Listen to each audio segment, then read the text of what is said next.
allez bu ñu bokkee seen position. bu ñu bokkul position bokk seen position. mais maa leen nuyu bu baax. di rafetlu seen teewaay yéen ñëpp. di nuyu sénégalais yi. di nuyu ñi fi nekk ak ñi nekk ci diaspora bi. di nuyu Alioune Sow. di la ziar bu baax.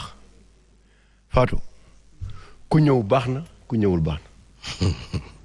fii ku ñëw baax na ku ñëwul baax na. li ñu war a def muy équilibré. à chaque fois qu'il y a un débat dinañ ko def.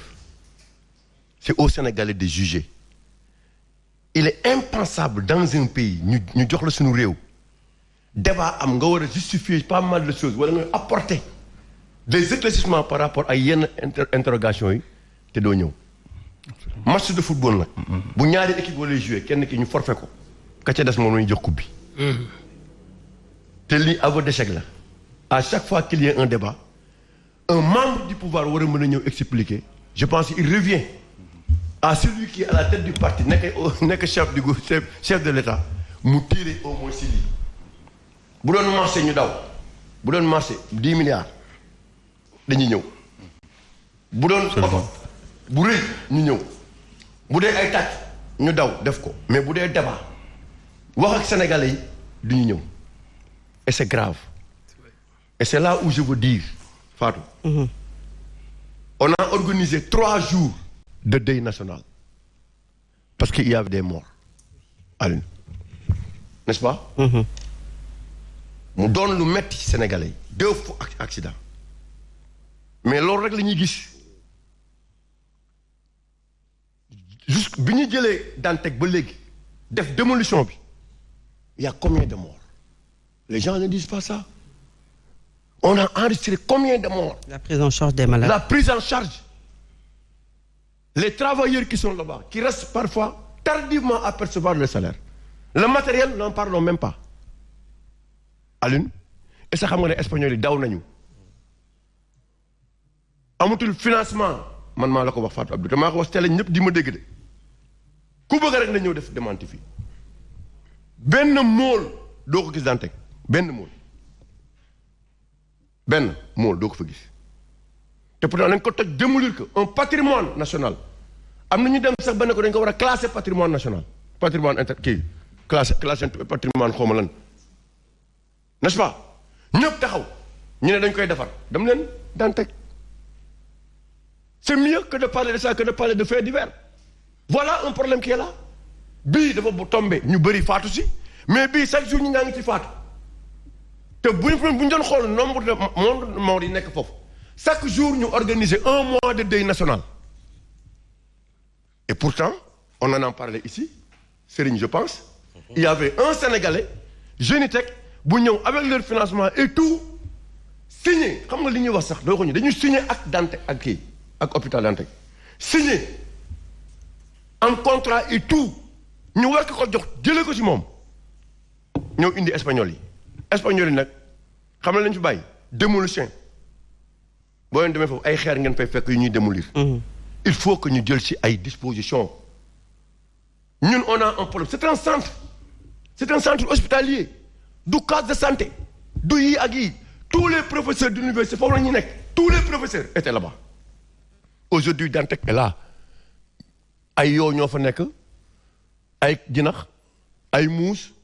ay xar yu dee lañ fay sànni yooyu moo fa am et c'est bizarre voilà des problèmes yoo xam ne war nañu koy wax chaque jour nañu régler problème mu Dantec le plus vite possible il est temps c'est un cri de cœur quand je vois par jour le nombre de Sénégalais yuy jóg di jéem a xool ñu leen di ñuy seeti médecin te duñ ko gis dafa bëri il faut qu'on respecte les êtres humains.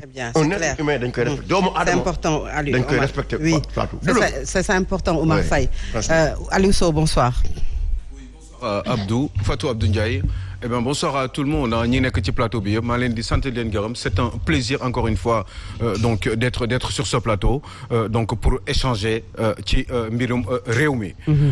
Notamment li kii Oumar Faye wax léegi qui reste naturellement dégoûtant justement dans ce pays qu'est le Sénégal.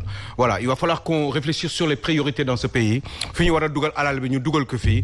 Vous me dites ça, je pense tout de suite au train de vie de l'État. Je pense justement à ces avantages que ces gens qu'ils ont justement dans ce pays. Mu wóoroon ma ni am na lu bari loo xam ne bu ñu ko defoon ci wàllum économiser.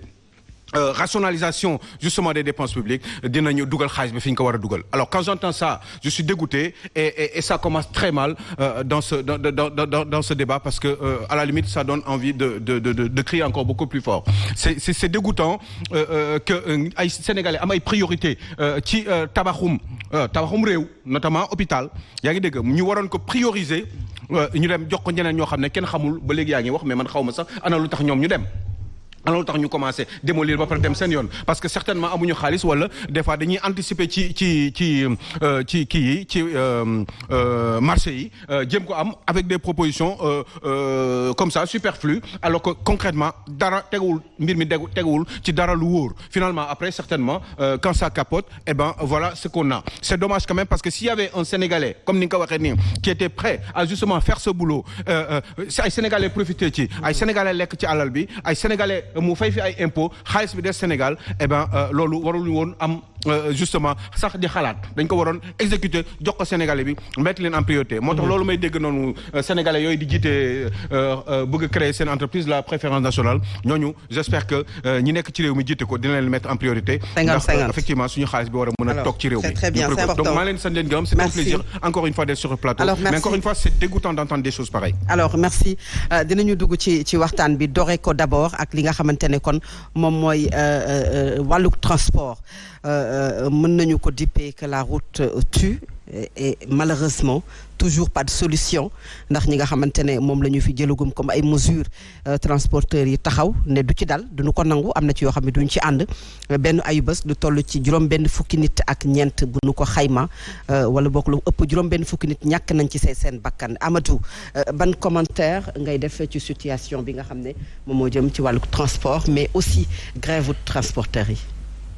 waaw mu nekk comme d'habitude une situation très difficile boo xamante ni ça dure depuis longtemps et j'ai l'impression quand même que le gouvernement n'a jamais eu une politique de transport très claire parce que bàyyi accident am simultanément à des accidents nga jël bëgg a régler un problème boo xam ni c'est un problème structurel forcément xamoon nañ ni du jur benn résultat que créer ay frustration et au final ñi ñu waxoon la ñuy protéger ñoom ñooy nekk ñi nga xam ne ñooy payer les pots cassés te dafa tombeek une situation internationale difficile wala bokk une conjoncture nationale difficile mu tombeek l'augmentation de l'essence nga xamante ni a priori rien ne le justifie amuñu loo xam ni mën nañ ni y a un choc pétrolier bu xew boo xam ni et cetera le gouvernement